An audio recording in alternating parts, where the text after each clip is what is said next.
Hey, Jan Wegener here and welcome back to the Early Bird Photo News. I wanted to start this video with one of those super frustrating moments from the field. During my Z5 review, which you should check out if you haven't done so already, I was photographing some terns and pelicans fighting over some small fish. And after a little while, one of the terns grabbed one of the fish, started to fly away, but the pelican came in and wanted to get the fish from the tern, but instead of grabbing the fish, it went straight for the tern and actually grabbed the tern with its beak. I was getting excited, starting to press the shutter button, thinking I'm going to get some epic photos, just to be totally photobombed by another pelican basically covering the whole scene in front of me, and all I can see in my photos is just the beak with tern in it, but the rest of the pelican is covered. So frustrating. But I'm sure you can relate to these moments in the field yourself. Something amazing is happening, and then last minute something else is ruining your photo. Maybe another bird or your gear is malfunctioning. Has that happened to you as well? Speaking of pelicans, I also wanted to share with you how I edited one of my favorite images that I took with the Z5 II. Because the initial raw file turned out to be quite dull and gray rather than the lovely blue color that was actually there in the ocean. But with a few tweaks that I want to show you now in Camera Raw or Lightroom, you can easily transform dull and boring images like this and make them truly shine. For that, I've opened the image in Camera Raw now, but the process in Lightroom is identical. So what I want to do first is just bring up the shadows a little bit to get a bit more detail and brightness in the file. Pull back the highlights so there's no too bright areas on the pelicans. And then here, trick number one is to go crazy on the vibrance slider. So I'm pumping that up to around maybe 40. And I also pull back the color temperature slider a little bit, but as you can see, the image is still kind of gray and boring. So I'm going to brighten it a little bit as well. And here comes the main trick now. We're heading over to the masking panel. We go to select background. And now we can actually see that the selection of the background is really good, except for one area on the beak. So now we need to go to add, select objects, use a very small brush and just brush over the one area that Photoshop ignored. And there we go. Now we have a very good looking mask. What I want to do now to really give life to this image is simply pull down the temperature slider a lot to make the watercolor really nice and blue. And if we go to somewhere in the -20 range, we suddenly transformed our image into a beautiful, much brighter and better looking photo. From here, I make a couple more tweaks like brighten the image slightly, add a curves adjustment, add a level adjustment, and also remove that unfortunate gull. But in no time, we were actually able to transform this dull, boring image into a real masterpiece. And if you want me to show you more of these techniques and many more that will have a dramatic impact on the final look of your raw images, I would recommend that you check out my Lightroom and Next Generation Photoshop masterclasses. In these classes, I teach you step by step and in easy to follow chapters, my workflow that you can apply to all your raw images and get fantastic results every single time, even from your most difficult to edit files. But of course, you won't just be watching because I'm also providing you with my own raw files so you can edit right alongside me. And if you're not sure if my classes are worth it or the right fit for you, check out some of the amazing reviews that I receive on a daily basis from many happy students who I've helped to transform their editing lives, who now love image editing and get great results every time. I know image editing is something that many of you like to avoid or brush aside or think it's not necessary, but with the right workflow and the right tweaks, you can truly transform your raw images, and even dull and boring files can suddenly turn out to be stunners. So if you're fed up with not knowing how to edit your images or how to get the best results from them, my masterclasses will be a great starting point to get you on your way, because I know they will help you a lot to develop that crucial workflow and get great results that will make you very happy. Many of you always wonder what I actually do with the photos that I take in the field. Of course, I share them in my camera reviews, in my other videos, I put them up on my website, I share them on social media, but I'm also trying to sell some of them. These days, I don't put a lot of effort into trying to sell photos. I don't work with any stock agencies anymore because I feel like the returns are not worth the time I have to invest in it.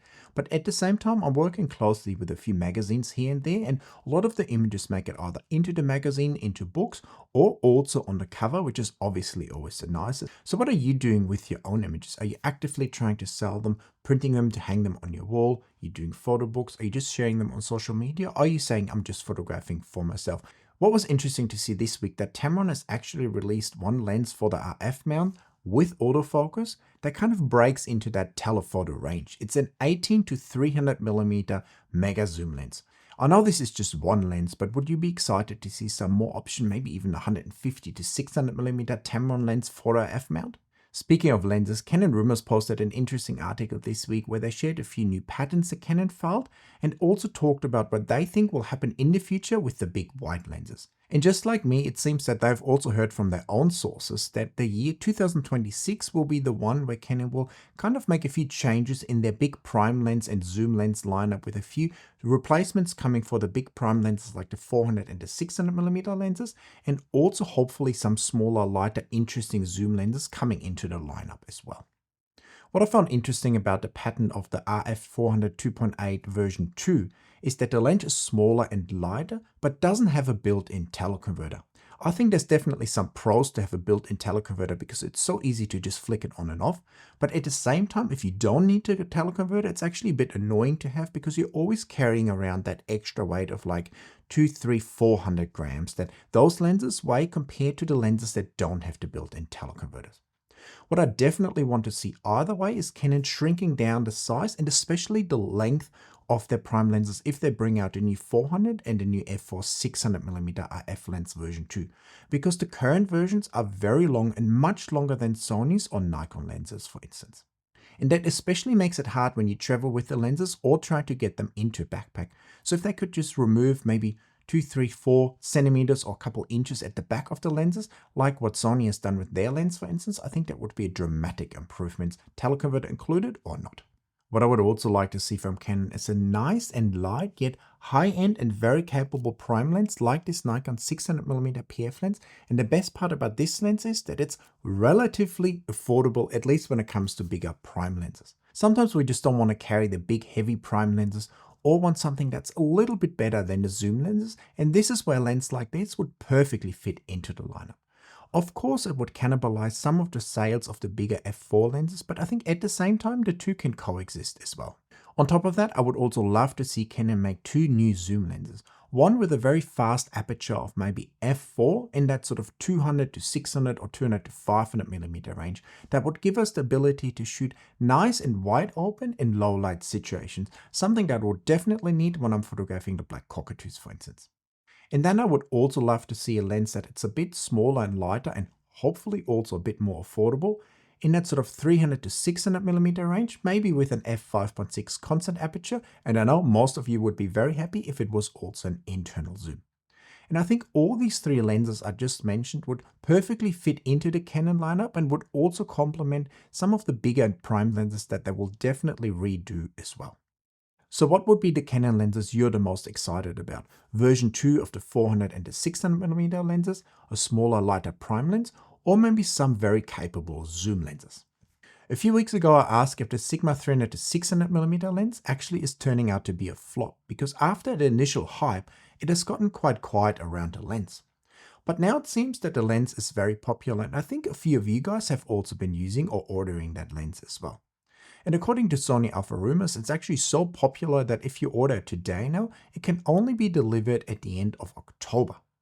So this is for the US market and maybe has to do with tariffs or Sigma not producing enough of them, but at the same time, it's definitely a lens that seems to have quite a following. And I can definitely understand why, because it's an f4 lens and it also has that amazing zoom range for wildlife photography. And I would love to hear from you guys who have pre-ordered the lens, planning to order the lens, and especially the ones that have been using the lens in the field. How are you going with the lens now after a few extra months? Do you find it annoying that the lens defocuses when you're zooming, or is that not a problem? And do you feel limited by the fact that you can't use the teleconverters and are restricted to 15 frames per second on the Sony bodies? So while that lens might have some limitations, I think it's fantastic to have a lens like this because hopefully it pushes the other manufacturers to make some similar lenses that are also fairly well priced, something that we just talked about what I would love to see from Canon as well. Speaking of Sigma, it's great to see that even though the tariff rate has changed for them as well, they've decided to keep their prices stable in the US for now. Unlike Nikon, because I came across another article where it says that from September 1 in the US, Nikon prices are increasing again. And on some of the bigger expensive lenses, that can be a few $100s, unfortunately. So if you're in the market for a 600mm TC lens, for instance, maybe it's worthwhile buying it now rather than in September where you have to pay a few $100s extra. I also came across an article sharing the best-selling cameras for the month of July in Japan, and was definitely surprised to see that there's 3 or 4 versions of the Canon R50, a few versions of the R10, Sony a6400, and many other smaller cameras dominating the market. Now, this is not cameras that we always talk about on this channel because they're not as well suited for nature photography, but it was definitely interesting and a reminder for me why a lot of these smaller cameras and these different kits of the smaller cameras exist, because that's clearly what people want, and it's also what's driving sales for other companies like Panasonic and Fujifilm, for instance. Sony Alpha Rumors proposed an interesting question this week. Is the A7 IV that's hopefully going to come out in the next couple of months already a flop if it comes with the same sensor that we can also find in the A7 IV? Now, personally, I wouldn't call a camera that's not released yet a flop, but at the same time, I think it would be a little bit of a disappointment to see the same 33 megapixel sensor that has the same frames per second and also the same amount of rolling shutter. Because if we compare that to the competition, at least currently, it feels like the A7 IV is definitely on the slower sides of things when it comes to the rolling shutter and especially the frames per second as well. So hopefully in the A7 V we will see a faster sensor with more frames per second and especially having that RAW pre-capture and improved autofocus, because then I think it will be a fantastic camera for years to come. What's your take on that? Is it a flop if it has the same sensor as the A7 IV or not? Sony also released a new firmware for the A1 Mark II, which is fantastic to see because they added some nice features to that camera. And unlike the original A1 that had to wait years for firmware updates, it seems like the A1 II and the A9 III, for instance, are being updated more frequently, which is fantastic to see. There's one thing though I would love to see Sony change with a firmware update, and that is if you switch from photo to video mode, that it remembers the last autofocus mode and autofocus zones or areas used in the photo mode and the video mode. Because at the moment you can select a lot of different parameters that you want to have separate from photo and video, but you cannot change the autofocus area or autofocus zone or autofocus mode. So whenever you switch from photo to video, the autofocus mode or autofocus area stays the same. But for video, I want to use a different mode than for photo, and I always have to toggle through different modes to find the right one that I want to use. So it would be great to see that being changed in a future firmware update, because Nikon and Canon, for instance, you can have different autofocus modes and zones for photo and video, and that is much easier to use in the field. I'll be getting an A1 II next week as well to play around with in the field a bit. I'll definitely make sure it has the latest firmware update on it, and I will report back.